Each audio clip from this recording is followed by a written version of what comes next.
오늘의 머릿말. 알랭드 보통은 호텔 룸서비스 메뉴만큼 시적인 것은 찾아보기 힘들다고 한 적이 있습니다. 바쇼의 하이쿠 저리 가라 수준이라는 거였는데요. 무슨 말인가 싶으시겠지만 메뉴판에 적힌 이런 메뉴 설명 때문입니다. 햇볕에 말린 크랜베리를 곁들인 연한 채소, 삶은 배, 고르곤졸라 치즈, 진판될 비네그레트 소스로 무친 설탕 절임 호두.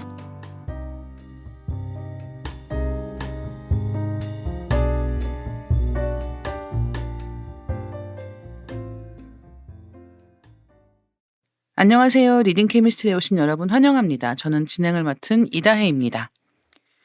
시는 읽지도 않을 뿐더러 잘 모른다고 생각하시는 분들 많이 계시죠? 하지만 우리는 은은하게 시 구절을 레퍼런스 삼아 이야기합니다. 예를 들어볼게요. 온라인에서 화제가 되었던 글입니다. 제목은 학점 해는 밤입니다. 계절학기를 수강하는 겨울에는 재수강으로 가득 차 있습니다. 나는 아무 걱정도 없이 성적표 뒤 학점들을 다 해일 듯 합니다. 이렇게 시작하죠. 제가 좋아하는 같은 시의 또 다른 패러디는 오래전에 야구 게시판에서 본 글입니다. 당시에 응원팀이 연패를 하고 있었는데요. 별 하나의 삼진과 별 하나의 볼넷과 별 하나의 병살과 별 하나의 실책과 별 하나의 감독님 하는 식으로요. 무슨 시인지 눈치채셨나요? 윤동주 시인의 별 해는 밤 이야기입니다. 잊고 있다고 생각했던 단어, 문장, 음율은 다시 만나는 순간 번쩍 빛나곤 합니다. 그런 좋은 시 좀 더 읽어보지 않으시겠어요? 오늘은 시 특집을 마련했습니다. 눈 돌리는 곳마다 꽃이 가득 피는 계절을 맞아 시를 한번 읽어볼까 합니다. 약은 약사에게, 시는 시인에게 물어야 하는 법이겠죠? 오늘의 특급 게스트는 봄, 시, 그리고 벚꽃과 아마도 어울릴지도 모를 이헌 시인님을 모셨습니다. 이헌 시인님, 리딩 케미스트리에는 첫 출연이신데요. 청취자분들께 인사 한번 부탁드리겠습니다. 네, 안녕하세요. 저는 시 쓰고 사진 작업하는 이헌이고요. 리딩 케미스트리의 애청자이자 이다혜 작가의 빅팬입니다. 반갑습니다. 네, 이헌 시인님 소개드리고 네. 본격적으로 이야기 시작해보겠습니다.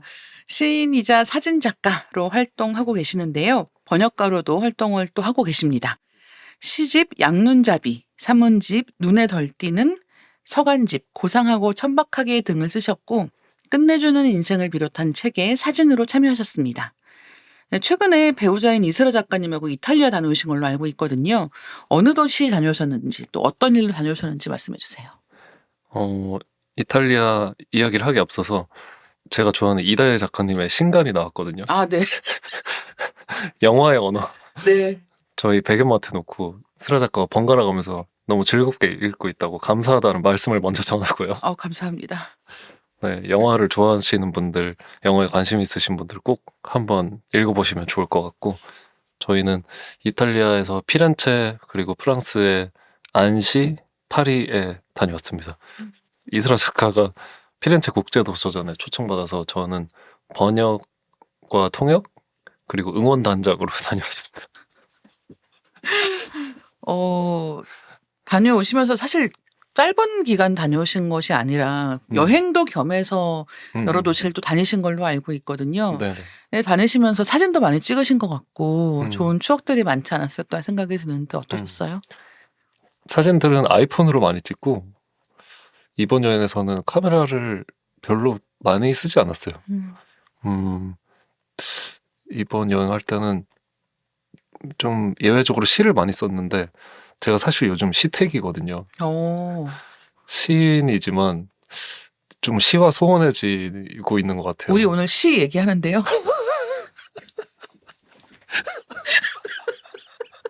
우리 오늘 시특집이라고 불렀는데 시택이라고 하시면 어떡해.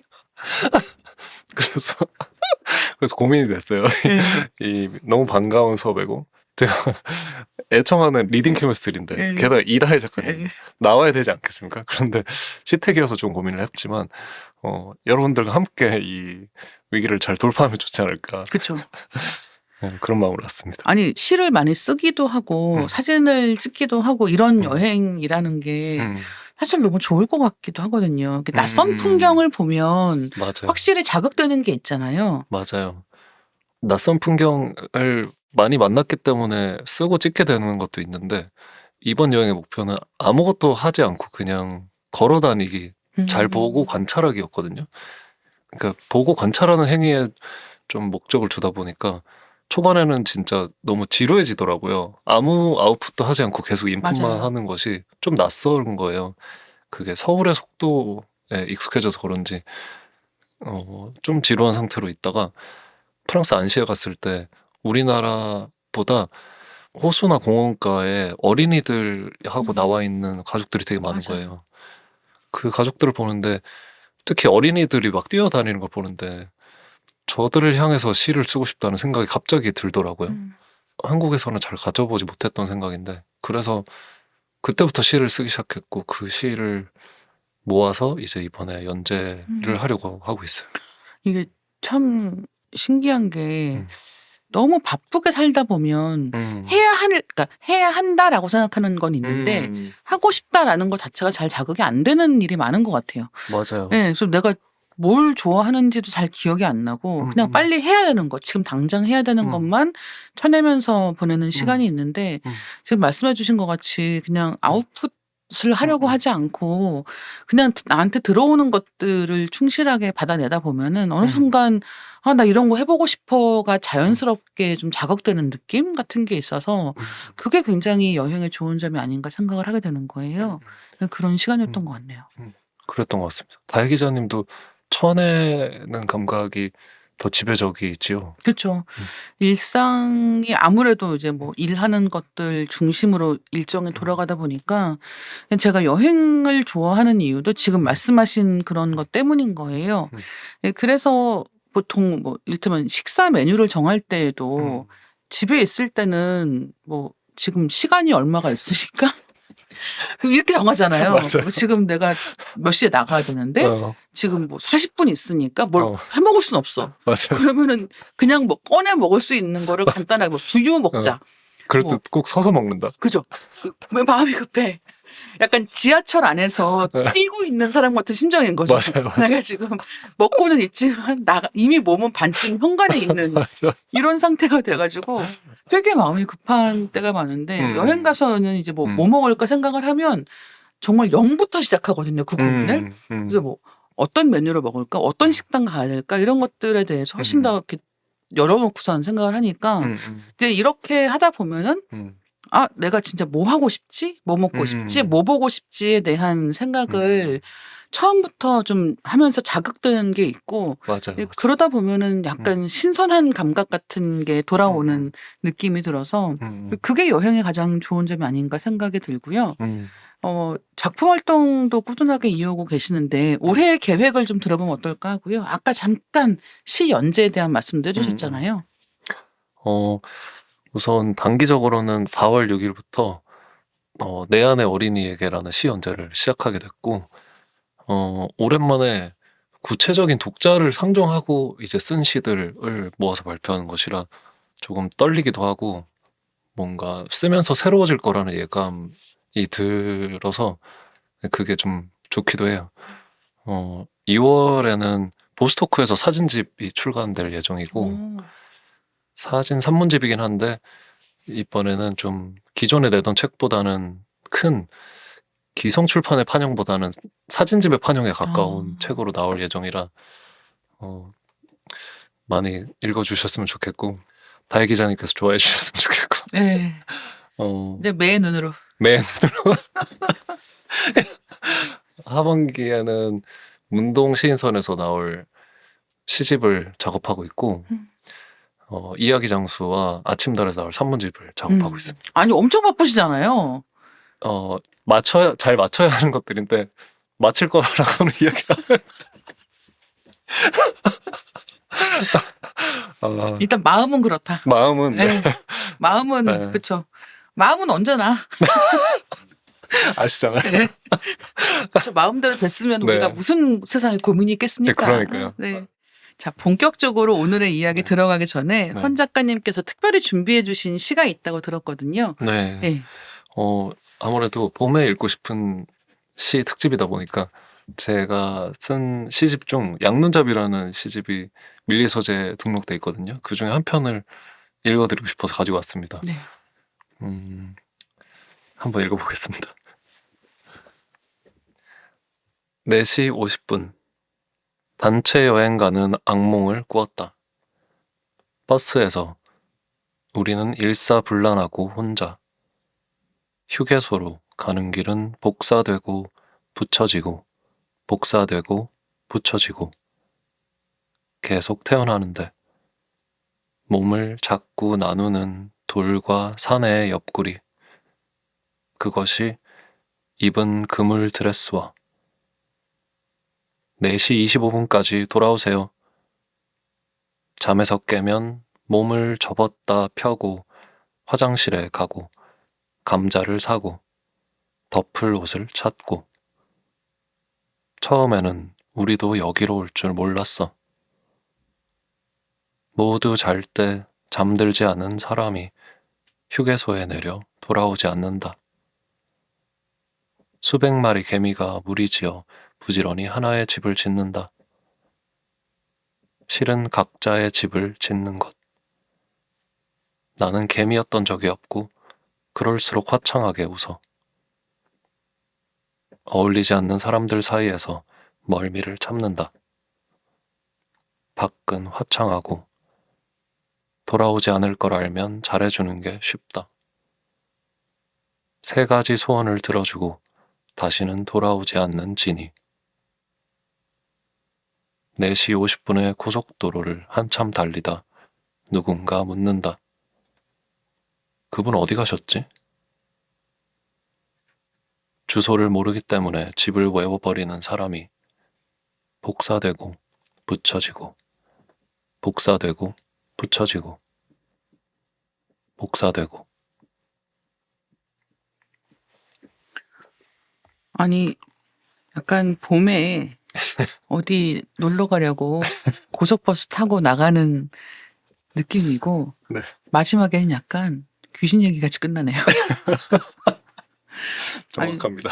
이 돌아오지 않을 사람에게는 너무, 그쵸. 흔쾌히 누구나 음. 잘할 수 있죠. 음, 매일 보는 사람한테 잘하는 게 어려운 거잖아요. 맞아요. 네, 돌아오는 사람에게 맞아요. 매일 그 자리에 있는 사람한테 잘하는 게 어려운데, 네, 그런 의미에서 사실은 이렇게 어디 가는 버스 안에서 만나는 사람들하고는 한 번 보고 다시 안 보는 사람들이고, 예, 그런 때 보이는 풍경이라는 게 있어서 이렇게 읽다가 보니까 약간 휴게소에서 파는 감자 먹고 싶다. 알감자. 지금 알감자 구입한 시잖아요, 이 시. 버터구이 알감자. 여러분도 좋아하시나요? 전 좋아하거든요. 너무 맛있죠. 너무 맛있어요. 휴게소에서 버터구이 알감자하고 호두과자하고, 예. 집에서 먹으면 그 맛이 안 그 맛이 안 나요. 이상하게 그 맛이 안 나는데 그 잠깐 화장실 갔다가 급하게 사야 돼. 예, 천천히 사면 안 되고요. 맞아요. 급하게 사서 막 종전걸음으로 버스에 가서 그걸 먹고 있을 때 기분이라는 게 굉장히 입천장 좋죠. 다 다, 뛰고. 예, 다 되고 그래서 이만한 게 없다. 아, 예, 갑자기 사라지신 분이 너무 맛있어서 알감자를 하나 더 사러 그렇죠. 근데 돌아오지 않은 거죠. 돌아오지 네, 않았어. 그렇죠. 진짜 어떻게 이 시 처음에 쓰실 때는 혹시 특별한 어떤 구체적인 삶의 장면 같은 것과 연결이 되는 시인지 아니면은 네, 완전히 그 상상으로 쓰신 시인지 궁금하거든요.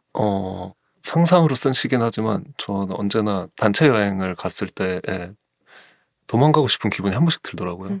근데 그게 꼭 여행이어서가 아니라 4명 이상 모여있는 집단 속에 있을 때 이제 뭔가 그곳으로부터 도망가고 싶은 마음이 드는 것은 왠지 그래서 봄을 떠올렸을 때 막 부드럽고 막 간지럽고 이런 마음이 떠오르기도 하지만 사실 봄이기 때문에 더 불손해지고 싶은 마음도 같이 올라올 때가 있는 것 같거든요. 그래서 이 시를 가져와 봤고 다혜 기자님 어떠세요? 근데 단체 생활을 이제 오래 하셨잖아요. 네. 근데 다혜 기자님은 혼자 글 쓰고 작업하는 것이 익숙한 사람이기도 하니까 직장 생활할 때 혹은 집단 속에 있을 때 그런 충동이 올라오면 어떻게 대하시는지 궁금해요. 저도 사실 잘 적응하는 편은 아닌 것 같고 이렇게 사회생활 하면서 단체의 일부로 뭔가를 하는 것이 여전히 서툰 부분들이 있는 것 같아요. 그리고 그게 끝내 익숙해지지 않는 부분들도 분명히 있고 근데 제가 항상 기억하려고 하는 거는 나만 그런 게 아니다. 예, 그러니까 사실은 단체 이렇게 무리지어서 하는 뭐 회사 일이든 뭐가 됐든 여러 명이 같이 일을 하다 보면 항상 왜 저 사람은 저렇게 하지? 그러니까 내가 원하는 것처럼 움직여주지 않는 부분들에 대해서 왜 저 사람은 저렇게 하지라는 생각 되게 많이 하게 되거든요. 근데 그럴 때 물론 저도 뭐 되게 화가 나기도 하고 이렇지만 그냥 장기적으로는 누구나 다 예, 딱 들어맞지 않는 부분들을 가지고 부대끼면서 하고 있는 게 아닐까라고 생각하고 이해하려고 하는 편이고 진짜 그런 생각하죠. 뭐 고속버스 같은 거 타고선 어디 가다 보면은 휴게소에서 내렸다가 버스에서 내릴 때 항상 내가 이걸 다시 못하면 어떡하지라는 걱정을 하거든요. 근데 못한 적은 없어요, 아직까지. 다행히. 예. 근데 이상하게 그런 걱정을 하게 되고 그 옛날에 괴담 중에서 아시는지 모르겠는데 그런 괴담이 있어요. 그렇게 어떤 사람이 자기가 학생이었을 때 자기가 고속버스에서 내려가지고 화장실을 갔는데 제때 못한 거예요. 그러니까 이제 그 버스가 그냥 출발을 했던 거죠. 자기는 안 탄 상황에서. 그런데 어떡해. 그 차가 사고가 난 거예요. 그래서 그 차에 탄 사람 다 죽은 거죠. 엄청 큰 사고가 있었던 거예요. 이게 괴담입니다. 참고로 말씀드리면 실제가 아니에요. 그렇게 심각한 얼굴을 하고 저를 보지 말아주시고요. 그냥 괴담이다. 그래서 이제 그런 다음에 이제 이 사람이 너무 놀란 동시에 되게 나는 되게 운이 좋았다 생각했을 거 아니에요. 이제 그런 다음에 이제 그 같은 뭐 고속도로 같은 데를 이제 얼마가 지나서 다시 이제 또 차를 타고 이동을 해야 될 일이 있었던 거죠. 근데 창밖을 이렇게 보는데 창밖에 어떤 사람들이 관을 메고 달리고 있더라는 거예요. 관 하나가 비었어라고 하면서 너무 무서워. 너무 무섭죠. 소리 약간 그러니까 이제 이 자기 자리였던 거죠. 자기 관이었던 거죠. 그래서 그런 식의 괴담이 있었다. 그래서 항상 버스에서 내릴 때마다 그 얘기를 생각하면서 다시 못하면 어떡하지라는 걱정을 하면서 근데 되게 예, 하지만 알감자를 가지고 타면서 집천장을 대고 그쵸. 입천장을 대고 그리고 남길 수 없기 때문에 마지막 먹을 때쯤에는 약간 배가 부르거든요. 식어서 이제 예, 식은 감자를 또 꾸역꾸역 다 먹으면서 예, 그런 약간 시적이진 않았지만 이런 일들이 있다라는 말씀을 드리면서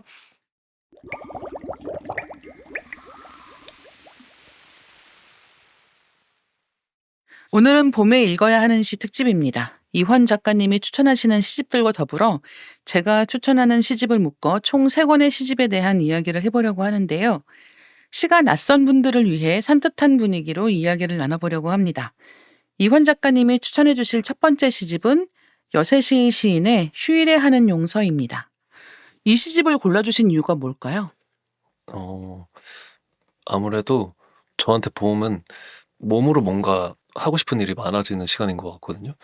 근데 여세실 시인이 쓰는 시집들이 감각을 일깨우는 문장이 되게 많아가지고 생활감 있는 소재를 데리고 와서 쓰지만 접촉면이 많은 시들이라고 해야 되나?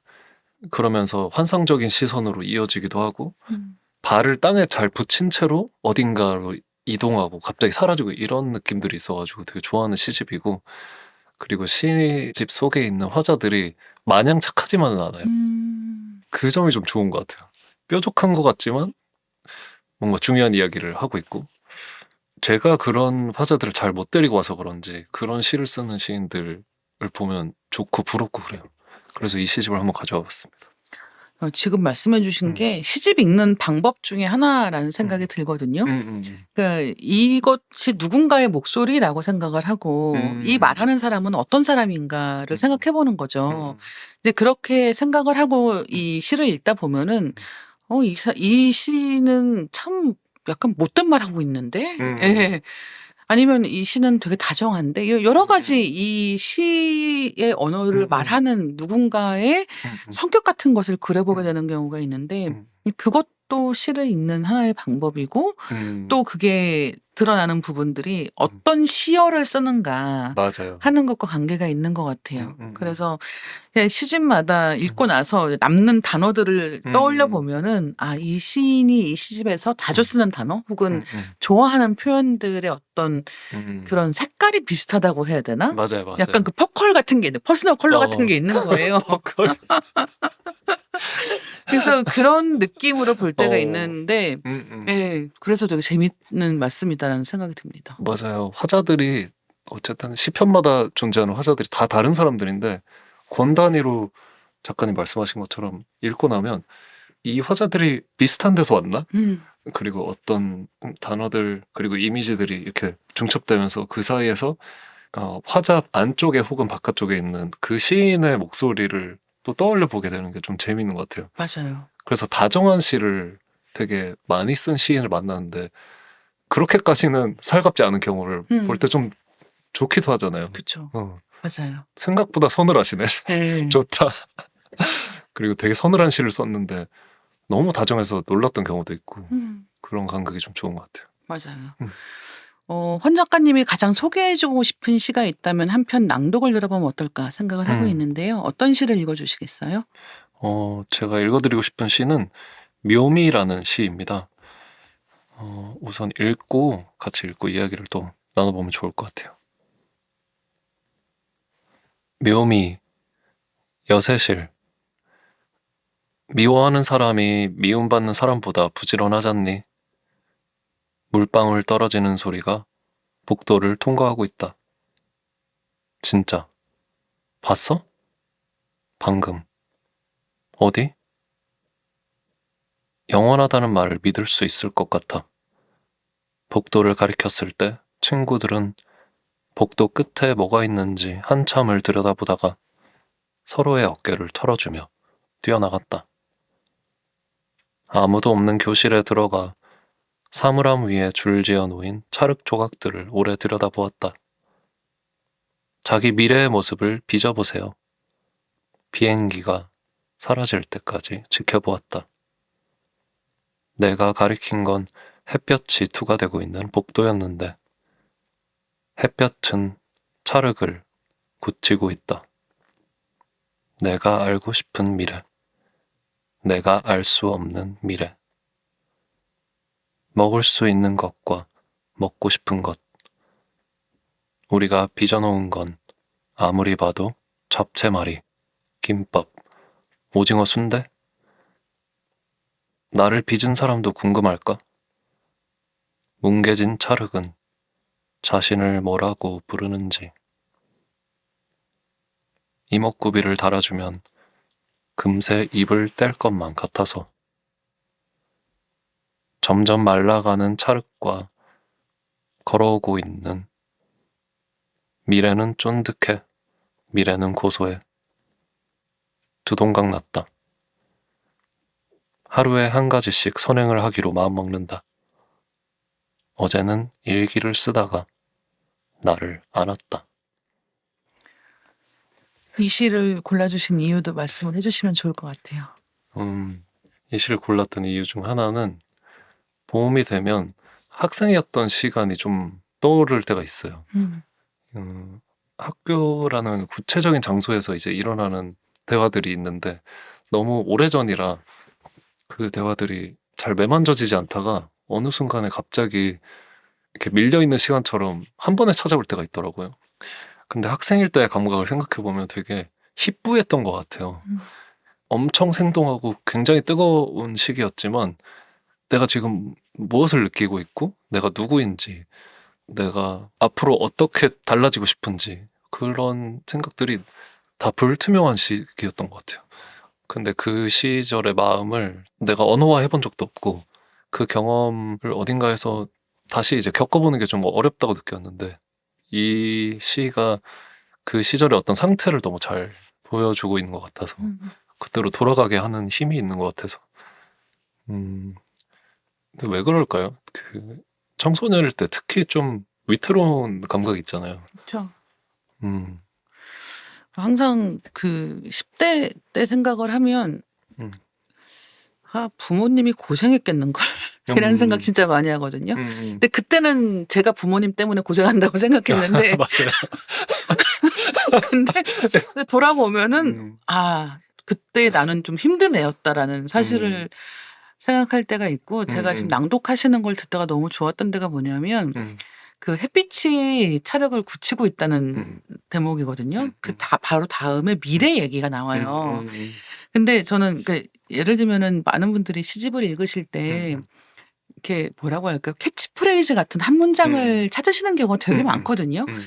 저도 그런 문장들 만날 때 너무너무 너무 좋죠. 좋아요. 예. 근데 지금 이런 뭐 햇빛이 차력을 굳히고 있다라는 이야기가 등장하는 이런 순간들은 음, 그 말 자체가 무슨 엄청나게 음, 멋있어서 음, 이런 효과가 있는 게 아니라 다만 음, 그 햇빛 아래에서 우리 너무 다 알잖아요. 찰흙이라고 하는 거는 약간 습기가 있어야 음, 이 모양을 만들 수가 있는데 햇빛에 마르기 시작하면은 음. 떡적 갈라지기 시작하고 모양을 바꾸기가 힘들고 맞아요. 바스라지기 시작한단 말이에요. 음, 근데 그게 어떻게 보면 지금 말씀해 주신 음, 그런 학교에 다니는 시간들 음, 좀 어떻게 만져도 그 방향대로 모양이 생기는 것 음, 같은 시간들인데 사실은 학교라는 곳은 그렇게 모양이 막 여러 음, 가지로 가능성이 있는 아이들을 햇볕에 말려서 굳히는 것 같은 음, 시간이고 음, 그게 뭐가 될지는 사실은 아무도 모르고 있지만 음, 뭔가 강렬하게 열망하는 것은 있고 그런 미묘한 음, 순간에 대해서 음, 이제 딱 그 찰흙과 뭔가 이 햇볕과 음, 그 작용하는 것들이 음, 어우러진다는 생각이 들어서 음, '너무 좋지 않나?'라고 생각하면서 음. 저도 지금 낭독을 들었던 것 같아요. 너무 좋네요. 저도 비슷한 이유에서 이 시가 좋았는데 이제 시라는 것이 그럴 때 되게 희열이 있는 것 같아요. 어떤 분위기나 시간을 시에서 데리고 온 다음에 그것과 조금 멀어 보이지만 좀 생뚱맞게 느껴질 수 있지만 어떤 전혀 다른 풍경을 가져왔을 때 그 이미지가 이렇게 포개지는 게 맞아요. 그럼 차르게 굳어가는 이야기가 마치 내 이야기처럼 음. 느껴지기도 하고 말씀해 주신 것처럼 그래서 지금은 굳어버린 차르게 된 채로 그죠. 바스라지기만 하는 거죠. 모양을 바꿀 수가 없어. 모양을 바꿀 수가 없고 그냥 바꾸려고 하면 계속 바스라져. 이미 습기는 다 날아간 그죠? 채로 건조하거든요. 항상 로션과 스킨을 열심히 바르고 마스크팩도 열심히 해야 됩니다. 마스크 차르과 진짜 안 어울리는 진짜. 이미지다. 마스크팩. 아니 근데 말씀하시는 걸 듣다 보니까 네. 약간 그런 질문 많이 받으시지 않으세요? 시 음, 쓰는 사람은 좀 음. 감성이 다른 것 같다. 아, 이런 질문 받으실 것 같고 네, 그래서 뭐 MBTI 혹시 F이신가요? 이런 질문도 네. 받으실 것 같거든요. 아, 그런 질문하는 사람들 진짜 근데 그런 질문 많이 받으시죠? 많이 받아요. F신가요? F입니다. 뻔하다, 뻔해. 그죠? 약간 그런 거예요. 왜 제주도 산다고 그러면 사람들이 다 네. 집에 귤나무 있어요? 이렇게 물어보는데 그러면 왜 아니 제주도에 산다고 다 귤나무가 있는 건 아니에요. 하지만 우리 집에는 귤나무가 있어요. 시를 쓴다고 다 F는 아니야. 하지만 나는 F야. 어제도 따다왔어요. 네. 어쩔 수 없더라고요. 대부분 다 인프피더라고요. 아, 아, 근데, 제 짝꿍이 그런 저를 너무 많이 놀려요.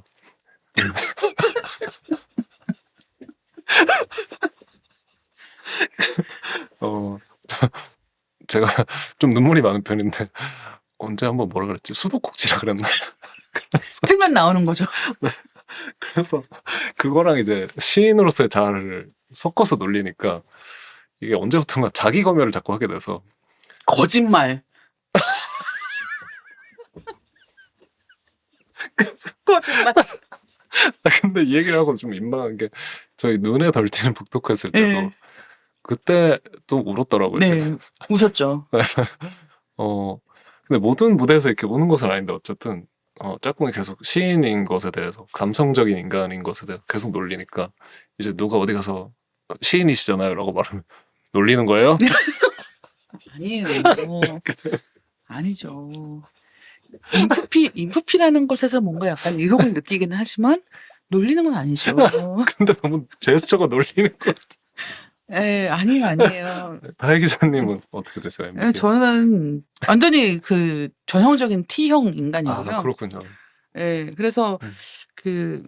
사실 뭐 MBTI 가지고 사람을 말할 수 있다고 생각하지는 않지만, 음. 말을 하자면 음. 이 F와 T로 나누는 게 어떤 기준인지는 알잖아요. 네. 그러니까 똑같은 거 보고도 훨씬 더 이렇게 마음을 쓰려고 하는 사람과 빨리 문제를 해결하려는 사람 사이에는 실제로 좀 약간 건널 수 없는 강이 존재하기는 해서, 맞아요. 그런 면에서 시를 쓰려고 하면 아무래도 어떤 무엇을 보든지 간에 훨씬 더 마음을 써야 되는 일을 하게 되겠구나.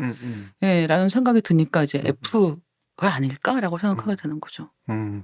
아무래도 시인 중에 그 몰입을 잘하는 분들이 많은 것 같긴 해요.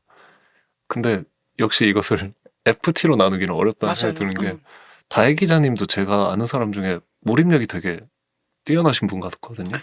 그렇긴 한데 저는 항상 이 시인분들이 진짜 몰입을 잘하신다라고 생각하는 거는 낭독하실 때기는 해요. 전 지금도 시 2편 낭독해 주신 거잖아요. 근데 뭐 직접 쓰신 시를 낭독하실 때에도, 다른 시인이 쓴 시를 낭독하실 때에도 이 시를 쓰시는 분이 낭독하실 때는 안 그런 사람이 낭독하는 거랑 차이가 되게 큽니다. 그러니까 그게 뭘까? 저는 그게 이 시에 몰입하는 능력의 차이라고 보는 거예요. 저는 좀 이따가 저도 시를 한 편 읽겠지만 저는 되게 씩씩하게 읽거든요. 무슨 시를 읽어도 좀 씩씩하게 읽어요. 그래가지고 항상 이제 그 해당 시를 쓴 시인, 어쨌든 시 쓰시는 분이 이제 제가 낭독하는 걸 들으면 이렇게 장군 같이 읽는다고. 좋지. 근데 정말 이게 저는 그 시를 쓰신 분들이 읽으실 때는 항상 이렇게 듣고 있잖아요. 그러면 저분 무슨 일 있나? 저분 무슨 일 있나? 괜찮으신가? 뭐 이런 생각이 드는 거죠. 그러니까 너무 이 시 안에 있는 어떤 풍경에 완전히 몰입해서 그 시를 마치 연기하는 것처럼 읽어내려 가신다는 느낌 받을 때가 많아서 그렇게 느끼는 것 같고, 그게 어떻게 보면은 뮤지션들이 노래할 때의 그런 자아랑 비슷한 느낌이 드는 경우가 있어서 저는 낭독해 주시는 거 너무 좋거든요. 그래서 혹시 시인이 갖는 직업병 같은 것도 있을까? 이것도 가볍게 물어보고 싶은데요. 예를 들면 일상어를 써야 되는 순간에 이 단어 맞나? 이 표현 맞나? 계속 주저해. 주저해. 그러다 보면 다른 사람들 다른 얘기로 넘어갔어. 이런 경우 혹시 있으신지? 진짜 아니라고 하고 싶다. 귤나무 있는 집인 거죠. 일반화는 그만이라고 얘기하고 싶지만 우리 집엔 귤나무가 있어.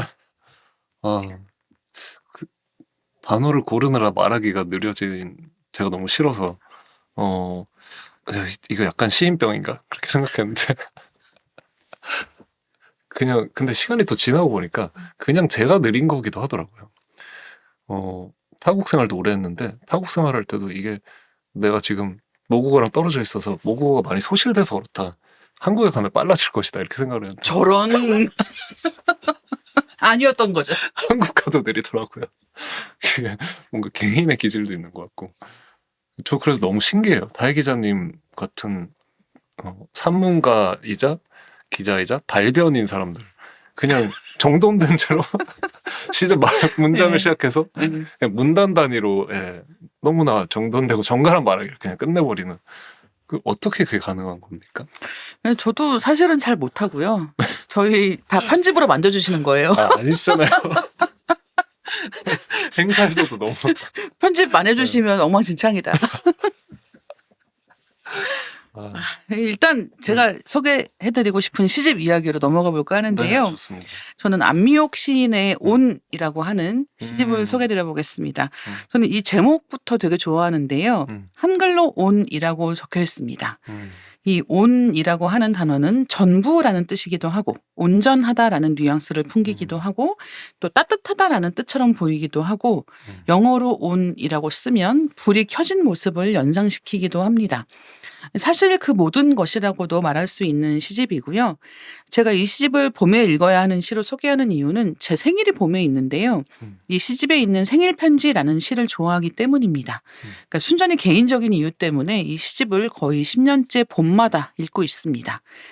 안미옥 시인님은 2012년에 데뷔해서 시집 온 힌트 없음, 저는 많이 보고 있어요와 산문집 조금 더 사랑하는 쪽으로 등을 쓰셨습니다. 아들 나무가 5살이 될 때까지의 시간을 조금 더 사랑하는 쪽으로 라는 책에 담았는데요. 책 속에 이런 대목이 있습니다. 못한다는 실망감 없이, 좌절 없이 그저 할 수 있을 때마다 연습을 하는 나무를 보며 세상의 모든 일이 사실 이와 같은 것이 아닐까 생각했다. 나는 좌절하고 낙담하느라 너무 많은 시간과 에너지를 쏟을 뿐 정작 뛰어드는 일엔 소극적이었던 것은 아닐까. 이 대목이 제가 오늘 읽어드릴 시와 연결되어 있다고도 말할 수 있을 것 같은데요. 혹시 이원 작가님은 이 온 어떠셨을지 좀 궁금해요. 저 이 시집을 처음 읽었을 때 충격받았던 기억이 나요. 보통은 다른 시인이 쓴 시를 보면 이 시인은 여기서 이렇게 다르게 쓰는구나. 화자들이 나랑 이렇게 다르구나. 그런 생각을 하는데 와, 이 시인처럼 쓰고 싶다는 인상을 되게 오랜만에 받아가지고 너무 좋았고 10년 동안 봄마다 나의 동료가 나의 시집을 읽어준다면 너무 기쁠 것 같아요. 그럼요. 혹시 개인적인 이유가 무엇인지도 여쭤봐도 될까요? 네, 제가 좀 이따가 낭독을 할 텐데 이 시의 이제 마지막 부분을 너무 좋아하기 때문에 그런 거예요. 그럼 낭독을 하고 얘기를 이어가면 어떨까 합니다. 좋습니다. 안미옥 생일 편지. 목적지를 정하면 도착할 수 없게 된다. 가지고 있던 지도에 쓰여 있던 말. 나는 백색 지도를 보고 있다. 주머니에 구겨 넣자 주머니가 터져버렸다. 시작을 시작하기 위해선 더 많은 시작이 필요했다. 베란다의 기분, 축하 이전으로 돌아갈 수 없다는 것. 틀렸어. 틀려도 돼. 하얀 목소리가 벽에 칠해진다. 발이 더 무거워졌다. 그만두고 싶다고 생각했을 때 너는 무서워하면서 끝까지 걸어가는 사람. 친구가 했던 말이 기억났다. 저는 이 시의 이 마지막 연에 있는 너는 무서워하면서 끝까지 걸어가는 사람이라는 표현이 정말 아름답다고 생각을 하는데요. 제가 좋아하는 사람이 이런 사람이기도 하고 제가 되고 싶은 사람도 이런 사람이기 때문입니다. 그러니까 무섭지 않아서 끝까지 가는 게 아니고요. 무서운데 끝까지 가는 거예요. 그러니까 저는 이게 자기 자신에게도 그다음에 다른 사람을 이해할 때에도 되게 중요한 부분이라고 생각을 하는데 그와 더불어서 저는 이 목적지를 정하면 도착할 수 없게 된다라는 문장도 너무 좋은 거예요. 예, 그렇기 때문에 끝까지 걸어가야 되는 거죠. 도착한 곳이 목적지가 되기 때문에 예, 처음에 가려고 한 데에 가게 되는 게 아니라 우리는 결국 도착하고 나서야 여기가 목적지라는 것을 알게 되기 때문에 걸어보지 않고는 알 수 없다라고 생각을 하고 목적지라고 생각했던 곳으로부터 아주 멀어졌다는 사실을 갑자기 깨닫고 놀라게 되는 경우들도 많이 있는데 예, 그때 멈추거나 돌아가고 싶지만 언제나 답은 끝까지 가보는 것밖에 없다. 이런 생각을 하게 되는 게 예, 생일 즈음에 이 시를 읽을 때 하게 되는 그런 부분인 것 같습니다. 제가 이 온이라는 시집에서 좋아하는 문장을 좀 더 짚어보자면 여름의 발원이라고 하는 시가 있습니다. 이 시에는 다 타버린 자리에도 무언가 남아있는 것이 있다고 라는 문장과 내가 내 기도에 갇혀 있다는 것을 이라는 문장이 나오는데요. 저는 이 두 문장이 아무렇지 않게 좀 칼을 꽂는 것 같다고 해야 되나? 예, 그런 거예요. 간절히 바라는 게 있으니까 다 타버린 자리에서 잿더미를 막 뒤적뒤적 하면서 못 떠나고 있는 건데 그런 간절함이야말로 나를 가두고 옥죄는 게 아닌가라는 생각을 하게 되기 때문입니다. 이 여름 내음이라는 게 이런 강렬한 감각을 소환하는 것인가 보다 싶고 그런 마음으로 읽어가게 되는데요. 적재량이라고 하는 시의 마지막 문장은 이렇습니다. 아픈 사람이 있는 집 아이는 슬픈 표정을 숨길 줄 안다. 그래서 이런 시 읽고 나면 혼자 우두커니 앉아서 얘는 어떻게 컸을까 음. 이런 생각을 또 해보게 되는 것 같아요. 저도 안미옥 시인의 시를 너무 좋아하는데 시들이 문장이 그렇게 길지 않고 엄청 명료하고 정갈한데 읽을수록 이 시인이 화자들을 통해서 우리에게 뭔가 얇은 막 같은 걸 이렇게 더 씌우는 것 같은 느낌이 들 때가 있어서 유독 취약해지는 것 같아요. 이 시집 읽을 때. 그리고 되게 개인적인 문장들처럼 읽히는데 읽다 보면 이거 내 얘기잖아 하는 그 굉장히 좀 특수한 보편성을 끌어내는 능력이 있는 시인인 것 같아서 그런데 그것이 또 너무 기술적으로 쓰인 시처럼 느껴지진 않아서 그 우리가 좋은 창작자를 볼 때 이거 진짜 같은데 하고 느끼는 그런 감각을 느끼게 하는 시인이라 너무 좋아하고 저는 다혜 기자님이 아까 장군처럼 낭독하신다고 그래서 뭘 기대하신 거예요? 세상이 떠나가라 읽으실 줄 알았는데 너무 좋은데요 낭독이? 이게 참 근데 제가 지금 말씀해 주시는 걸 듣다가 알게 됐어요. 좋아하시는 시가 좋아하시는 예술 작품이 공통점이 있다면 나를 취약하게 만드는 맞아요. 것이 엄청 꽂히는 포인트겠구나 라는 것을 이야기를 들으면서 알게 되었습니다. 우리 모두가 그렇지 않나요? 맞아요. 근데 그걸 싫어하는 사람들 되게 많거든요. 그래요? 네. 그러니까 이 취약해진다는 느낌이 불안을 더 좀 가중시키잖아요. 어떻게 될지 모르는 거잖아요. 취약하다는 느낌은 내가 어떻게 될지가 나한테 달려있지가 않고 이 상황이나 다른 사람에게 달려있다는 느낌 같은 데서 오는 경우가 많기 때문에 그 불안을 상대하기가 싫기 때문에 오히려 예술작품 같은 것에 흔들리고 싶지 않다라고 생각하는 분들도 꽤 있거든요. 근데 그런 것을 좋아하는 F. 귤 따라온 사람. 어디로 가나 했다 이야기가. 근데 말씀하신 것에 또 충분히 동의가 되기는 돼요. 이게 뭔가 근데 또 작품들마다 우리를 건드리고 취약하게 만드는 방식과 농도가 되게 다른 것 같아요. 그렇죠. 그 어떤 작품 앞에서는 지금 내가 이것을 읽기에는 내가 준비가 되지 않았다. 이 슬픔이 너무 깊다고 느껴질 때가 있는데 안미옥 시인이 쓰는 시에서 발견되는 어떤 마음들은 그것이 은은하고 있는 것을 다 끄집어내서 말하지 않기 때문에 독자들이 그냥 자기 방식대로 그걸 느낄 수 있는 공간들이 생겨나서 너무 좋은 것 같고 그러니까 강요하지 않고 다 말하지 않지만 이렇게 스미는 종류의 슬픔인 것 같아서 너무 좋아합니다. 이 안미옥 시인의 시를 읽다 보면 혼자 보낸 시간이 되게 많았던 것 같다는 느낌이 드는데 그런 화자의 목소리가 너무 제가 좋아하는 종류의 목소리인 것 같긴 해요. 하지만 티인 기자님께서도 좋아하시지 않습니까? 맞아요. 그래서 MBTI가 별로 맞지 않는다라고 생각하는 거죠. 그러니까 F니까 읽고 T는 안 읽고 이렇게 얘기할 수가 없고 그다음에 같은 작품 좋아하잖아요. 맞아요. 네, 같은 책 좋아하고 그런 걸 보면은 이게 무슨 그런 대단한 이 책은 이런 성향이라면 좋아할 것이다라고 단순하게 얘기하기가 어렵고 맞아.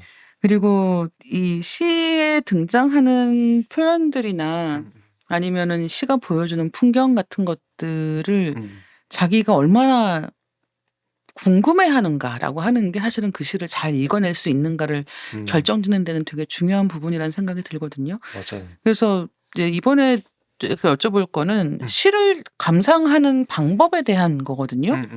그러니까 이제 시 어렵다라고 하시는 분들이 꽤 계시는데 시를 읽어보려고는 해도 안 읽혀서 못 읽겠다라고 하시는 분들도 많이 계시고 이제 그런 이유도 왜 그럴까 생각을 해보면 우리가 시를 처음 배우는 건 학교에서 배우는데 학교에서 시를 배울 때는 이제 시어마다 이제 이 시어가 뜻하는 게 무엇인지를 찾는 방식으로 배우잖아요. 이런 때 항상 동원되는 게 이제 한영훈의 님의 침묵 같은 건데 님은 누구인가요? 1번 조국, 2번 무슨 불교의 어떤 절대적인 진리, 3번 트라우마. 고국의 독립. 그만해요. 5번까지 말하지 마. 그래서 이제 숨막. 이런 걸 우리가 학교에서 배우고 네. 이제 시를 익혔기 때문에 음. 항상 이제 시를 읽다가 잘 모르겠으면 이건 뭘 뜻하는 건가요? 그런 질문도 받으실 거예요, 분명히. 제가 이 시를 좋아하는데 맞아요. 이 시에서 요 단어는 뭘 뜻하고 쓰신 거예요? 네. 라고 하나하나를 이제 약간 정답 맞추는 것처럼 음. 이제 다 하나하나를 파악해서 읽고 싶어 하시는 분들이 계시는데 사실은 그렇게 읽으려고 하면 너무 읽기 어렵거든요. 맞아요. 그래서 시를 감상하는 방법에 음. 대해서 말씀해 주신다면요?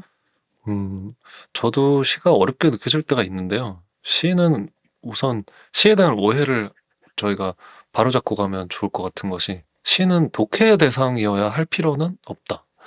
독해를 하는 그리고 해체를 하는 재미도 있긴 하지만 모든 독자가 그렇게 읽지는 않아도 될 것 같고요.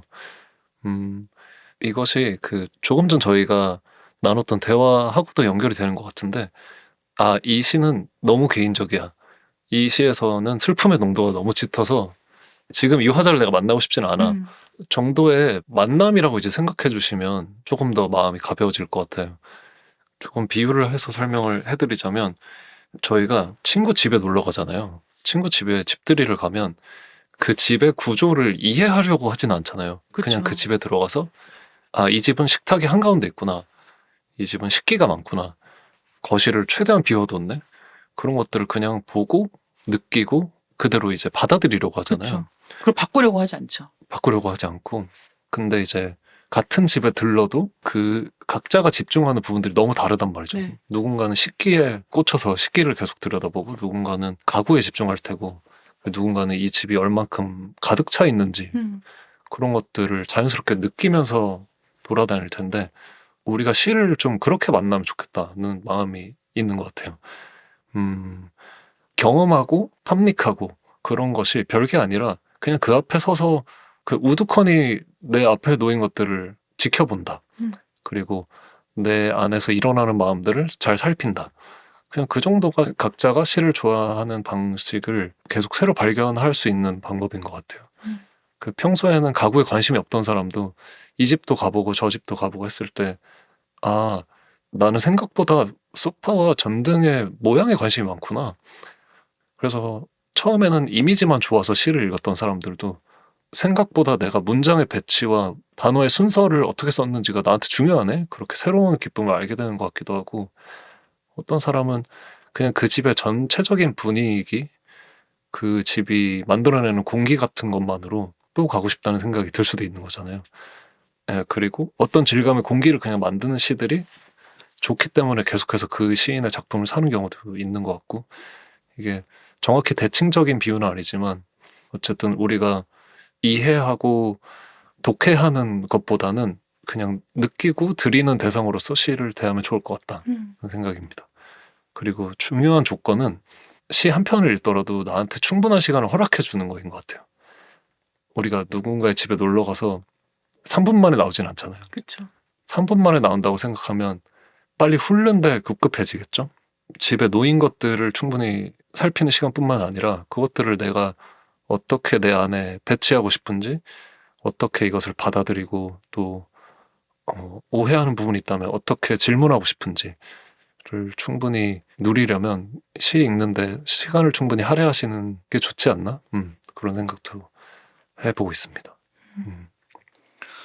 진짜 시간을 좀 충분히 들이는 게 되게 좋은 방법이라는 생각이 지금 드네요. 그러니까 시에 대한 가장 큰 오해가 시집은 얇기 때문에 금방 읽을 거라고 생각하시면 큰일 나요. 진짜로. 예. 그러니까 저는 그래서 오히려 시집을 읽는데 시간이 더 많이 걸리는 것 같거든요. 맞아요. 그러니까 한 편 한 편을 이렇게 쭉 이어서 읽기가 힘들어요. 맞아요. 각각의 개별적인 작품이기 때문에 한 번에 내가 지금 이 책을 펼쳤으니까 오늘은 50쪽 읽어야지 같은 게 전혀 작용하지 않는 게 시 읽기이기 때문에 이제 그런 의미에서 얘기를 하다 보면은 결국은 이 한 작품에 충분한 시간을 주는 거, 그 다음에 그 다음 시로 넘어가는 것, 그리고 저는 시집을 읽으실 때 목차 보시고 그냥 제목 마음에 드는 것부터 읽으세요. 너무 좋아요. 네, 그렇게 읽다가 그 다음 페이지에 있는 걸로 우연히 넘어가기도 해보고 그냥 맞아. 그렇게 자유롭게 읽다가 보면은 이 시는 예를 들면 뭐 계절 관련된 시어들도 되게 많잖아요. 특히나 계절이 아예 제목에 올라와 있는 시들도 많이 있는데 어떤 시인은 겨울을 진짜 잘 쓰는 시인이 있고요. 어떤 시인은 봄에 능한 시인이 또 있거든요. 그러니까 하나의 시집에 봄, 여름, 가을 다 있어도 그중에 나한테 꽂히는 계절은 따로 있을 때가 있는데 맞아요. 예, 그게 왜 그럴까 이런 생각도 한번 해보시고 그런 좀 자유를 허락하는 것, 예, 엉뚱함을 허락하는 것 이런 게 이 시를 재미있게 감상하는 데는 가장 중요한 비결이지 않나 생각을 하게 됩니다. 그리고 시가 좀 가변성이 있는 매체 같아요. 같은 시라고 하더라도 어느 시기에 읽느냐에 따라서, 그리고 어떤 날씨에 읽느냐, 어떤 기분으로 읽느냐에 따라서 너무 다르게 또 다가오기도 하니까 같은 집을 또 여러 번 가는 즐거움도 진짜. 있는 것 같아요. 오늘 제가 2번인가 3번 정도 펼쳐봤던 것 같은데, 다른 시절에 그때마다 되게 다르게 다가오더라고요. 근데 그런 게 좀 좋잖아요. 나는 계속 변하고 있는데 어쨌든 계속 돌아가서 다시 읽어볼 수 있는, 다시 방문할 수 있는 방이 있다고 생각하면 그쵸. 너무 좋잖아요. 그런 식으로 시집을 즐기는 것도 되게 풍요롭다. 그런 이야기를 해봅니다. 그렇죠.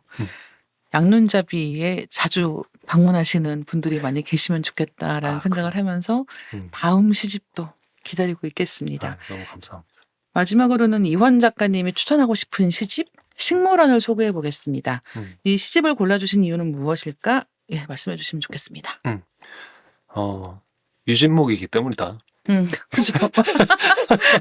맞아요. 저도 이 책, 이 식물원 읽은 이유, 예, 유진목 시인이 썼기 때문이었습니다. 네. 유진목 시인이 쓰는 시집, 산문집 너무너무 좋고, 유독 제독을 많이 하게 되는 책들을 많이 쓰셨고, 그 중에서도 특히 제가 좋아하는 책이기도 해요. 어떤 시들은 편 단위로 읽는 게 좋은데, 유진목의 책들은 권 단위로 읽는 게 왠지 되게 마음에 한 번에 이렇게 흡인되는 느낌이랄까요? 특히 식물원은 그렇습니다. 네, 그렇죠. 네.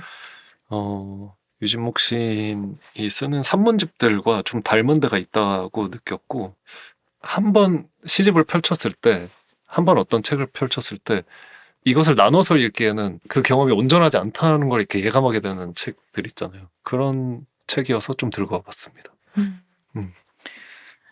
식물원에서 시를 한 편 낭독해 주신다면 어떤 시일까요? 남천이라는 시를 가져왔고요. 한번 읽어보겠습니다.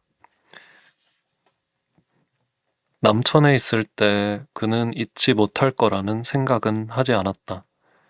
그는 어린아이였다. 아이들은 물고기처럼 몰려다녔고 한 아이가 돌아서면 나머지도 재빨리 그렇게 했다. 정작 물고기들은 아이들의 손에 잡혀 죽어버렸고, 동그랗게 모여 불을 피운 것은 물고기를 먹기 위해서였다. 아이들은 불에 물고기를 던졌다. 젖은 옷을 말리면서 이대로 돌아가면 큰일이라고 입을 모았다. 머리카락에는 나뭇잎이 덜어 묻어 있었고 옷에는 진흙이 잔뜩 배어 있었다. 우리는 그런 식으로 다른 아이를 알아보았다. 한 아이가 여자아이들과 함께 다니면 좋을 거라는 이야기를 했다. 그러자 다른 아이가 잘하면 데려올 수도 있다고 했고, 아이들은 저마다 골똘히 생각에 잠겼다. 그러는 사이에 물고기는 뼈만 남았다. 사실은 불에 물고기를 던진 것을 하나같이 잊어버렸다.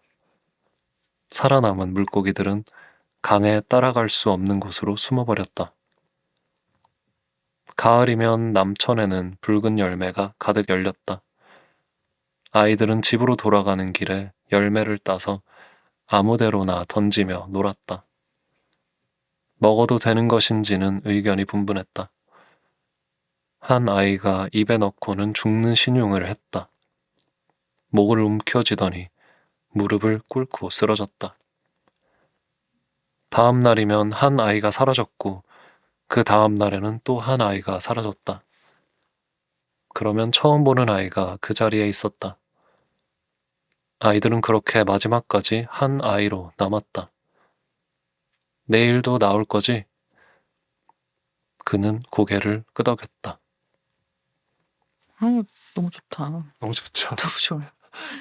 너무 좋다. 지금 아마 들으시면서 약간 영화 한 장면 보는 것처럼 뭐 구체적인 장면들을 다 떠올리셨을 거예요. 뭐 불을 피우고 물고기를 던져놓고 아이들은 다 또 딴짓하느라고 물고기는 다 뼈만 남게 되고 살아있는 물고기들은 다 저기저기로 막 빠르게 숨어버리고 맞아요. 이런 장면들을 떠올리시기가 너무 수월했을 것이다 생각이 들고 다음 장을 빨리 읽고 싶어서. 네, 진짜 이 다음 이야기가 나올 것 같아서 음. 그리고 유지목 시인님이 원래 영화 영상 작업을 하시던 분이기 때문에 맞아요. 예, 이렇게 시를 읽다 보면은 정말 그 어떤 하나의 영상을 보고 있는 듯한 맞아요. 생생함이 다가오는 게 정말 좋고 음. 특히나 이 시집의 제목이 식물원인 이유는 요 시 한번 밀리서재에서 찾아보시면 예, 아실 수 있습니다. 남천이라는 것도 남천이라는 단어 처음 들어보시는 분이 계시다면 남천으로 한번 검색해 보세요. 이미지 검색해 보시면 또 이 식물원이라는 시집 제목하고 뭐가 연결되는지도 알 수 있다. 유진목 시인이 쓰는 시들은 어떤 경우에는 완전한 한 편의 산문처럼 읽혀요. 그리고 완전한 한 편의 시이기도 하고 그게 왜 그럴까를 생각해 봤는데 유진목 시인이 너무나 이야기를 잘 다루는 사람이어서 그런 것 같아요. 그리고 말씀하신 것처럼 이미지를 배치하는 것만으로 어떤 설명 없이도 우리가 많은 것을 느끼게 할 수 있다는 것을 너무 잘하는 것 같고 이 시집을 관통하는 어떤 전반적인 주제가 있다면 삶에 대한 감각 그리고 죽음 앞에서 느끼는 여러 마음 막 어떻게 보면 그렇게 가볍지만은 않은 주제들인데 이야기 속에 완전히 빠져들어서 그것을 읽다 보면 그냥 그것을 가만히 지켜보게 되는 삶과 죽음에 대한 어떤 진단을 하지 않고 이 사람은 이렇게 살았구나. 저 사람은 저렇게 살아갔구나. 유년이라는 것이 이렇게 흘렀구나. 그냥 그런 것을 온전히 받아들이게 되는 그런 경험을 하게 되는 것 같아서 역시 너무 좋아하는 시집입니다. 예, 식물원은 저는 이 시집 처음 읽었을 때 진짜 아슬아슬하게도 썼다라고 생각했어요. 그렇죠. 이렇게 하나같이 아슬아슬하게 아슬아슬하다. 예. 그러니까 뭐 대단하게 뭐 위험한 걸 맞아. 쓰고 있는 건 아닌데 맞아. 여기에 그 아슬아슬하다라는 그 찰랑찰랑하는 위기감 같은 게 엄청나게 배 있어요. 지금 낭독해 주신 남천도 마찬가지거든요. 이거 되게 평화로운 것처럼 멀리서 보면 되게 평화로운 것 같은데 이 시어를 하나씩 따라가면서 읽다 보면은 뭔가 이상한 예감이 있는 거죠. 뭐가 오고 있어. 그게 뭔지는 몰라. 그래서 너무 아슬아슬한 거예요. 너무 정확한 표현이다. 그래서 뭔가 오고 있어. 예, 뭔가 오고 있어요. 그 뭔가 오고 있다는 뭔지는 모르겠지만 오고 있다 하는 그 감각을 너무 딱 맞는 이미지들을 조합해서 한 편의 시집으로 펴내신 거예요. 그래서 이 식물원을 이제 오늘 이야기를 듣고 이제 펴보시면 일단 첫 번째 받으실 인상은 어렵다일 거예요. 너무 낯선 거죠. 왜냐면 여기는 그렇게 우리가 알고 있는 뭐 연과 행으로 나뉘어져 있고 그 시 같은 모양새가 아닌 느낌의 시가 있고 이게 한 편씩 읽는 건지 이게 하나를 쭉 이어서 읽는 건지도 잘 모르겠고 약간 되게 혼란스럽다라는 생각하실 거거든요. 근데 걱정하실 필요 없고 맞아요. 예, 그냥 읽고 싶은 부분부터 읽어보시고 그리고 가능하다면 예, 처음부터 끝까지 한번 이렇게 쭉 읽어보시면 맞아요. 예, 지금 저희가 왜 이걸 아슬아슬하다고 하는지 이 미묘한 감각이 어디서부터 오는 건지 좀 이해하시기가 쉽지 않을까 생각을 합니다. 그리고 식물원이라는 시집 제목이 가리키듯이 그냥 식물원에 들어섰을 때 여러 나무가 한눈에 보이잖아요. 그 나무들을 그냥 따라가는 느낌으로 맞아요. 개별적인 이야기들이지만 또 하나의 공간에 잘 어울리는 함께 살고 있는 식물들을 둘러본다는 느낌으로 읽으시는 것도 좋을 것 같아요. 저는 그 24번째 벤자민에 대한 작품이 있거든요. 그래서 예, 어머니는 벤자민 바구니를 천장에 매달 때 발꿈치를 들어 키를 높였다. 어머니, 제가 걸어드릴까요? 어머니는 괜찮다고 말한다. 나중에 해주렴. 음. 근데 나중에 해주렴 다음에 어떻게 이어지냐면 이제 곧 죽겠구나. 이렇게 이어져요. 이러니까 아슬아슬하다고 하는 거예요. 그러니까 나중에, 그러니까 이 부모님이 하는 나중에라고 하는 얘기가 그냥 흘려들을 수 있는, 그러니까 우리에게는 언제든지 시간이 있어. 이게 얼마나 맞지 않을 수 있는지. 예, 그렇게 부모님의 시간은 우리가 기대하는 것만큼 길지 않을 수 있고 당연하다는 듯이 생각했던 나중에라는 게 오지 않을 수 있어. 라고 하는 이 복잡한 감각 같은 게 갑자기 벤자민으로 나오는 거예요. 벤자민하고 이게 무슨 상관이야. 근데 상관 있어. 벤자민이 실제로 어르신들이 집에서 되게 간편하게 되게 잘 가꾸시는 맞아요. 식물 중에 하나거든요. 그래서 어떻게 이게 무슨 얘기지라는 생각이 들지만 곱씹을수록 뭐가 나온다고 거기서. 그래서 그 맛을 좀 느끼시면 좋겠습니다. 이 말하기가 너무 좋아요. 네. 저는 시집을 읽으면서 이렇게 정돈된 언어로 시집을 토파보는 것도 좋지만 그냥 이렇게 원초적인 반응을 나누는 게 가장 좋은 것 같아요. 근데 이럴 수밖에 없어 솔직하게. 예. 뭔가 나온다. 예. 뭔가 온다. 뭔가 온다. 뭔지 모른다. 그게 막 긴장감 뭐 이런 단어만으로 설명이 안 되는 이렇게 진짜 생생하게 살아있는 언어로. 그렇죠. 위험하다 지금. 그래서 항상 그 유진목 시인님 시가 좋은 이유는 이런 식의 감각을 이렇게 쿡쿡 찔러서 좀 끄집어내는 자극하는 부분들이 많기 때문이고 유진목 시인님 시를 읽다 보면은 이게 그 관조할 수가 없어요. 항상 여기 연루되어 있다는 감각 같은 게 생기거든요. 예. 팔짱 끼고 이렇게. 예, 그게 안 되는 거죠. 남의 이야기처럼 예. 읽을 수 없게 되는 이야기들이 있죠. 우리를 연루시킨다는 그 연루시키는 작가들이 너무 부러운데 어떻게 하는 걸까요? 그것은 네. 영화의 언어를 보면 알 수 있다. 영화의 언어를 보면 알 수 있고요.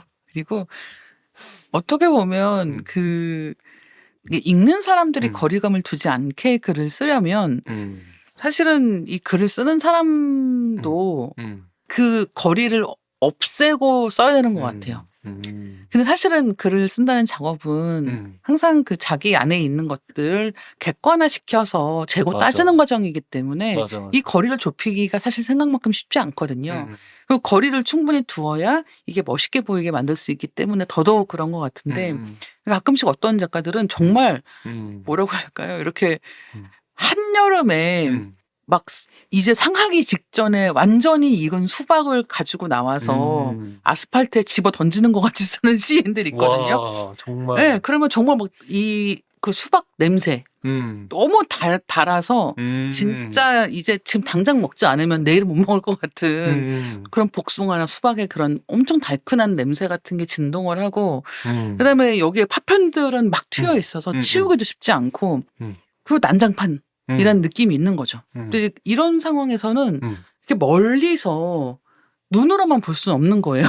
거기서 냄새도 맡고 튀는 것도 몸에 맡기도 하고 이제 이런 것들이 다 동반되기 때문에 그게 쓰는 사람 입장에서는 역시 감정의 소모가 클 수밖에 없겠다라는 생각도 되게 많이 하게 되고 그리고 당연히 이 효율 자체가 높지는 않겠죠. 왜냐하면 너무 많은 것들을 쏟아내면서 써야 되기 때문에. 근데 유진목 시인 시를 읽을 때는 그런 감각들이 참 많이 생기는 것 같다 느낍니다. 진목 시인이 쓰는 모든 시와 산문을 수기로 다 종이에 먼저 자기 손으로 직접 쓰고 옮기는 걸로 알고 있는데 그 과정까지도 사실 너무 좋아하게 되고 다혜 기자님이 말한 여름에 수박을 아스팔트에 내동댕이 치는 그 비유가 너무 좋았던 것 같아요. 진짜 근데 그 뭔지 아시겠죠? 네. 이미 수박은 아스팔트에 떨어졌고 이미 네 몸에 다 묻었고 어떡할 건데 그래서 가만히 손 놓고 그 자리에 수동적으로 있는 사람이 될 수는 없는 너무 완벽한 비유 같아요.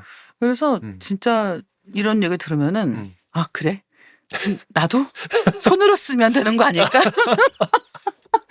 그런 생각 하게 돼요. 누구나. 그렇죠. 혹시 내가 손으로 쓰지 않아서 맞아요. 나에게서 뭔가 충분히 좋은 것이 나오지 않는 건 아닐까? 그래서 갑자기 이제 노트를 사고 펜을 사고 더 말하지 않겠습니다. 많이 사셨잖아요. 많이 샀죠. 되지 않았죠. 하여튼 뭐 이렇게 살고 있지만 음, 어쨌든 예, 작가마다의 또 작업 방식이 음, 그만큼 다르구나라는 생각이 들기도 합니다. 음, 혹시 낭독해 주신 문장 외에도 인상 음. 깊었던 문장이 있으시다면요? 어, 좋았던 문장이 너무 많은데, 그 시로부터 한 2편 정도 떨어진 데서 이런 문장들이 나와요. 그는 다른 집에 없는 것과 다른 집에 있는 것을 구별했다. 이건 다른 집에 있어? 아니, 이건 다른 집에 없어. 왜 없어? 아빠가 너한테만 준 거니까. 그는 그것을 베개 아래 넣고 잤다. 있는 걸 너무 귀하게 여기면 못 써. 왜 못 써? 없이 사는 게 보이니까. 진짜 너무 사무쳐요. 뭐냐고. 그러니까 이렇게 이것도 또 누구나 이런 경험이 있잖아요. 너무 맞아요. 소중해서 어, 아꼈는데 음, 그리고 이게 읽을 때 잘 음, 쓴다라는 게 너무 음, 아깝고 너무 소중하니까 사실 할 수가 없는 건데 음, 사실 근데 어른들이 주는 물건이든 음, 어른에게 드리는 물건이든 음, 항상 비슷한 데가 있는 것 같아요. 음, 그러니까 항상 너무 소중한 것들을 음, 쓰지 못하고 음, 그래서 뒤에 남는 기억들이 있는 거죠. 음, 예. 너무 소중한 마음이 담겨 있지만 음, 사실은 충분히 그 역할을 음, 하지 못했던 음, 물건들에 음, 대한 기억들, 음, 그다음에 그걸 주는 마음, 받는 마음에 음. 대해서도 생각을 또 해보게 되고. 맞아요. 그리고 어쨌든 나를 가장 깊이 찌른 문장들은 아, 이런 마음은 너무 수치스러웠는데, 좀 부끄러웠는데, 그 말로 꺼내고 싶지 않은 순간들을 들킨 것 같은 음, 장면들에서 되게 철렁하고 마음이 내려앉잖아요.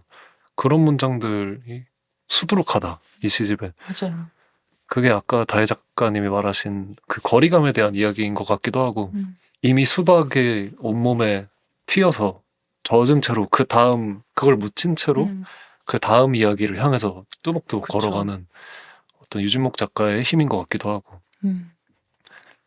음, 이렇게 한 편씩 시를 읽다 보니까 그 창작법에 대해서 시를 음, 쓰는 방법에 대해서도 여쭤보고 싶은데요. 음, 이현 시인님은 어떤 관념이나 감정을 시어로 찾아가시는지 음, 여쭤보고 싶고요. 음, 그 특정한 사물이나 단어를 보고 거기서 시작하시는 경우가 많은지 음, 아니면 다른 잘 쓰시는 방법이 있는지 음, 특히나 음, 사진 찍으시기 때문에 음. 그런 시각적인 부분에서 영향이 클 수밖에 없을 것 같거든요. 어, 시를 쓰는 방식이 그때그때 달라졌던 것 같은데요. 시를 쓰는 초창기에는, 시를 쓰는 초기에는 단어의 순서, 수순, 그리고, 문장을 잘 세공해서 만드는 아름다움에 관심이 있었던 것 같아요. 그래서 그때는 단어와 문장에 좀 골몰하면서 썼던 것 같은데, 그렇게 첫 시집을 내고 나니 그게 너무 얄팍해 보이는 거예요. 실제로, 근데 실제로 얄팍했던 것 같아요. 초창기에 어떤 부족함들이 있었는데, 그렇게 두 번째 시집을 작업하게 됐을 때는 이제 이민의 한가운데를 통과하던 시기였거든요. 근데 이민자들이 느끼는 비슷한 감각이 워낙에 좀 볼성사나운 일도 겪게 되기도 하고, 일일이 다 말하지는 못하지만 그날그날 너무 화가 나는 일들이 막 생긴단 말이죠. 그럼 그런 순간들을 부정하고 싶고, 어떤 기억들은 그냥 지워버리고 싶고, 어, 편집을 하기 시작해요. 내가 겪은 일들을 내 안에 어떻게 남겨둘지를. 음, 그래서 좀 뒤죽박죽인 채로 살아간다는 느낌이 되게 강한데, 그런 감각 때문인지, 두 번째 시집을 집필할 때는 이런저런 이미지들을 가져와서 그냥 파편적으로 막 섞어 놓은 것 같은 식으로 시를 쓰기 시작했던 것 같아요. 그게 그 당시에 존재하던 방식과도 좀 닮아 있었던 것 같고, 그리고 사진 시리즈가 그런 식으로 작동하거든요. 되게 멀어 보이는 이미지들을 잘 섞어놨을 때 이미지와 이미지 사이에 점프가 길지만 그것을 연결할 수 있는 방식이 되게 많아지는. 그래서 두 번째 시집을 그런 식으로 썼던 것 같고, 양눈잡이가 세 번째 시집이었는데 양눈잡이를 쓸 때는 음, 이 계절을 통과하고 있는 나의 나의 감각을 화자에게로 고스란히 전이시켜서 어떻게 하면 쓸 수 있을까, 그런 고민을 하면서 썼던 것 같아요. 음, 그리고 지금 집필 중인 네 번째 시집 원고는 처음으로 구체적인 독자를 제 안에 떠올려 보면서 쓰고 있어요. 그것이 처음에는 다른 이민자들이었는데 요즘에는 어린이들을 제 마음에 두고 써보려고 하고 있습니다. 그런 변화가 찾아오니까 평소에 쓰던 단어들을 다 버리게 되더라고요. 그렇게나 힘이 강력하더라고요. 예전에는 특히 미국에서 활동할 때는 너의 오디언스가 누구야? 너의 리더, 너의 독자가 누구야? 라고 물을 때 그런 바보 같은 질문을 내가 나의 독자를 어찌 상정할 수 있나 그런 생각을 하곤 했었는데 누군가를 정말로 누군가를 떠올리면서 그들을 향해 나아가면서 쓰는 것이 굉장히 다른 쓰기구나 그런 것을 실감하면서 집필을 하고 있습니다. 이렇게 얘기하시니까 음. 다음 시집이 굉장히 궁금해진다. 잘하고 싶다. 네. 기대하고 있겠습니다. 너무 고맙습니다. 네. 혹시 이 오늘 다루지는 못했지만 추가로 추천해 주시고 싶으신 시집이 있다면 어떤 걸까요? 너무 많은데 김누누 시인의 여가생활이라는 시집이 있어요. 너무 웃겨요. 진짜 낭독하고 싶은 시가 너무 많고 여기저기 소개했는데 딱딱하지 않은 하지만 굉장히 잘 만들어진 시집을 찾고 계시다면 김누누 시인의 여가생활 살펴보시길 추천드리고 최근에 나온 시집인데 이원석 시인의 밤의 공항에서 이 시집도 정말 너무너무 녹진합니다. 시인의 말을 읽어보시는 걸 추천드려요. 실제로 공항에서 일하는 시인이 밤에 그리고 어떤 멀리 있는 세계를 가지고 와서 자기의 이야기인 듯 아닌 듯 써나가는 문장들이 너무 사무치고 글을 너무 좋아해서 저는 그 낭독회 2번이나 찾아갔었다. 첫 번째 시집은 굉장히 우주적인 시들, SF적인 시들을 썼는데 저는 SF라는 장르를 제가 좋아하는 줄도 몰랐어요. 근데 그 시들을 읽고 이런 게 SF라면 나 좋아하기로 했던 기억이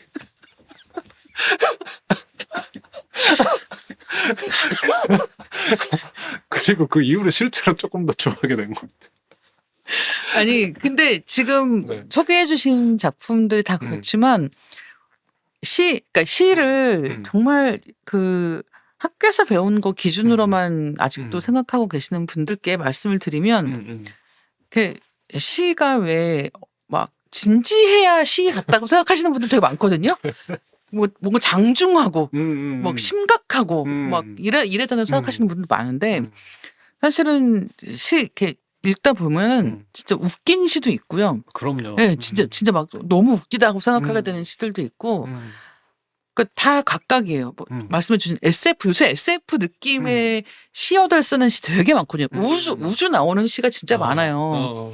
근데 그러면 그 우주를 또 어떻게 다루느냐, 맞아요. 다 달라요. 네, 그래서 이게 뭘까 이 정답을 생각하고 읽지 마시고. 그냥 이게 무슨 소리지? 라고 생각하고 그냥 읽어보려고 하다 보면은 어느 순간에 되게 신기한 것들을 보시게 되거든요. 맞아요. 그 경험을 해보시면 너무 좋을 것 같아요. 맞아요. 누군가는 진짜 그 공간에 있었던 것처럼 SF적인 단어만 나열하는 게 아니라 엄청나게 묘사에서 시작해서 마음으로 가닿는 그런 시를 쓰는데 어떤 시인은 우주의 어떤 개념과 구조만 가지고 오기도 하고 네. 그런 선택들이 달라지는 것도 너무 재밌고요. 정말 신기하게도 이원석 시인을 좋아하게 된 뒤에 SF 영화를 더 많이 찾아봤어요. 얼마나 좋아하시는 거예요? 그렇게까지 좋아하지 않던데.